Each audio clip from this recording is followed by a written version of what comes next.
Bonjour, aujourd'hui on va faire la correction des bilans de l'activité 2, 4, 5 et 6. Donc là vous avez la correction de la première partie du bilan de l'activité 2. Ensuite vous avez la correction de la deuxième partie, formation des gamètes mâles, la gamétogénèse. Et la gamétogénèse c'est le phénomène de formation des gamètes, que ce soit mâle ou femelle. D'accord? Donc le phénomène on l'appelle la gamétogénèse. Donc ici, vous avez la correction du bilan de l'activité des deux activités 4 et 5. Donc je crois ici dans le texte que vous aviez, vous n'avez pas double fécondation. Alors pour parler plus correct, on peut dire fécondation, mais pour parler correctement, puisqu'on parle des angiospermes, il faut dire double fécondation. Donc on doit dire il y a alors double fécondation, chaque ovule fécondé se transforme en graine, etc. Donc ensuite, on passe au bilan de l'activité 6, la dernière activité de la reproduction sexuée chez les plantes à fleurs, les angiospermes.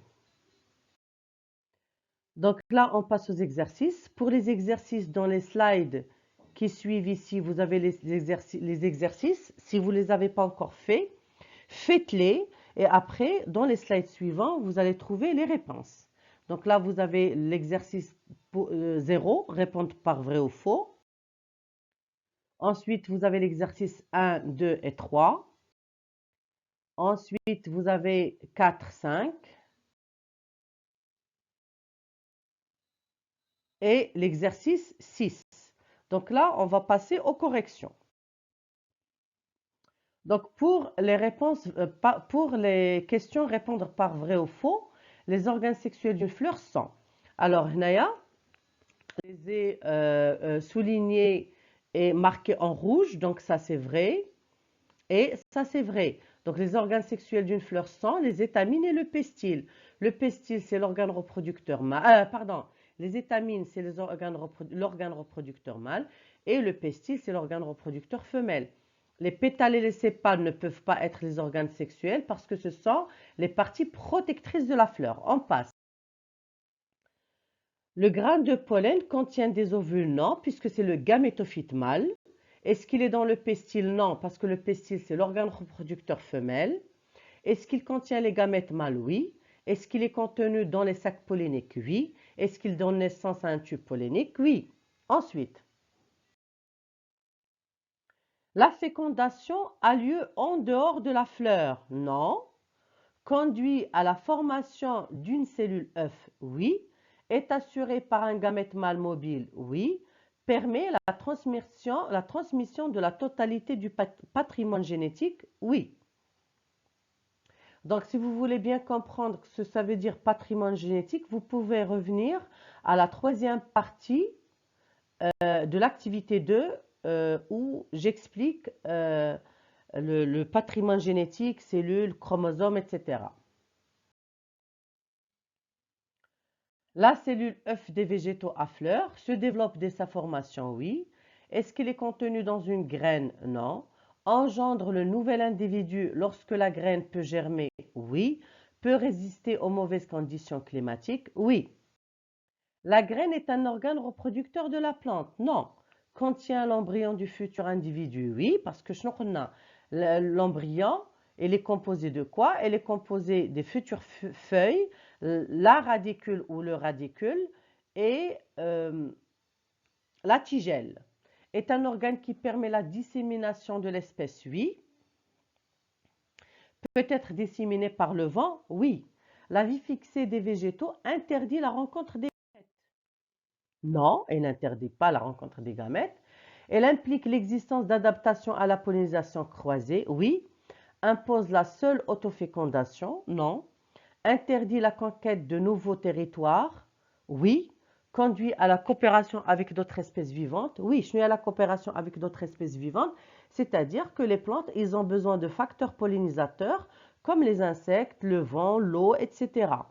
Alors, impose la seule autofécondation? Non. Autofécondation, c'est comme le cas des fleurs hermaphrodites, alors qu'il y a ce qu'on appelle la pollinisation croisée. Donc, on passe à l'exercice 1, associer les parties de la fleur à gauche avec leur définition à droite.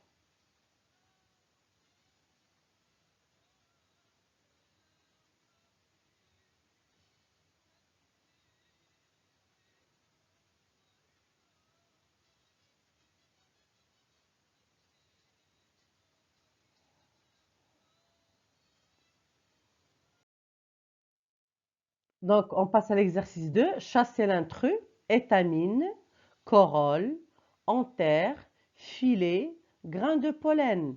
Donc, l'intrus, c'est la corolle, sac embryonnaire, pétale, osphère, pistil, carpelle.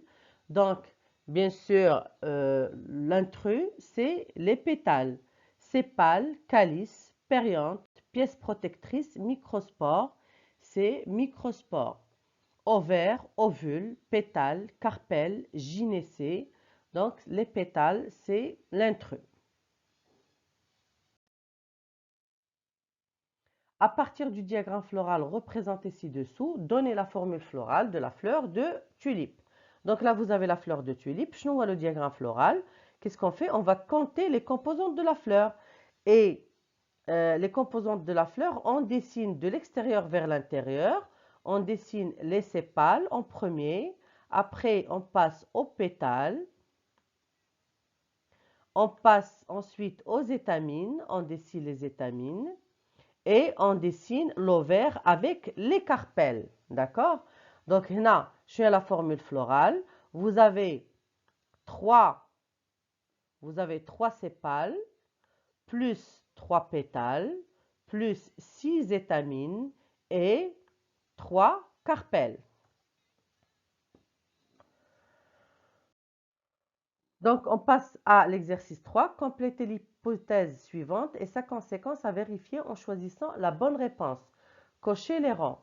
Sur une même branche de cerisier, on peut observer que certaines fleurs se transforment en fruits, alors que d'autres fanent, meurent et disparaissent rapidement. On peut penser que les insectes pollinisateurs transportent et déposent dans les fleurs les graines, le pollen, les fruits. Là, on va cocher la bonne réponse. Donc, les insectes pollinisateurs, quel est leur rôle? Qu'est-ce qu'ils transportent? Ils transportent le pollen. Donc, puisqu'on les appelle les insectes pollinisateurs, d'accord, pollinisation, donc ils transportent le pollen. Ce qui signifie que si l'hypothèse est exacte, une fleur privée du contact des insectes pollinisateurs et le pollen, est-ce qu'elle va se transformer en fruit? Non. Est-ce qu'elle ne se transforme pas en fruit? Oui, c'est la bonne réponse. Est-ce qu'elle va se transformer en graine? Non, c'est faux. Donc là, c'est la réponse à l'exercice 5. Donc nous avons réalisé un ensemble d'expériences et ce qui vous est demandé de répondre pour les résultats par est-ce qu'il y a transformation en fruit ou pas. Et pour la conclusion, il faut compléter la phrase. Pour qu'une fleur se transforme en fruit, il faut.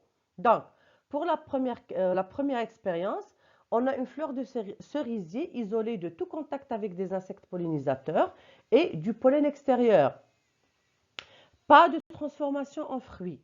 Donc, pour qu'une fleur se transforme en fruit, il faut, pour qu'une plante, donc là on a oublié un E, se transforme en fruit, il faut qu'il y ait contact avec le pollen et les insectes pollinisateurs. Fleur de cerisier isolée dont on a supprimé certaines parties.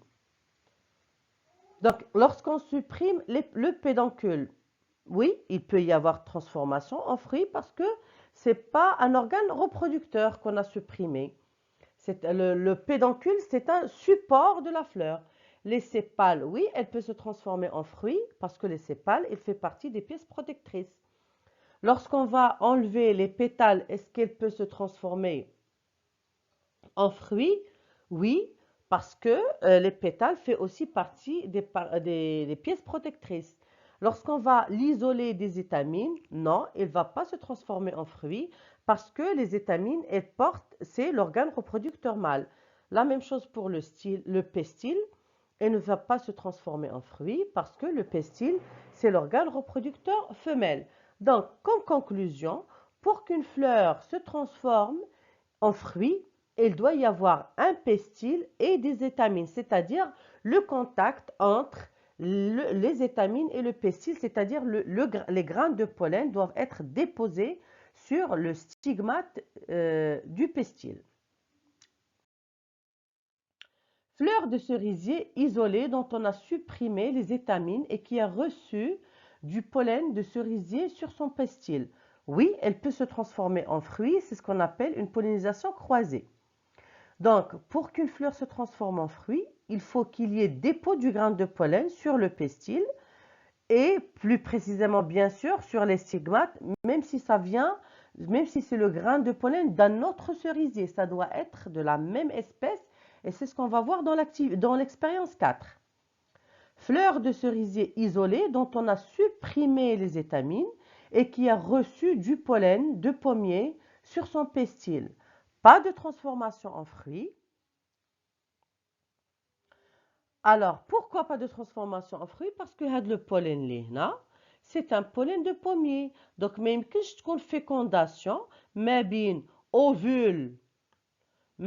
ovule ديال cerisier avec grains de pollen ديال pommier. Ce ne sont pas les mêmes espèces.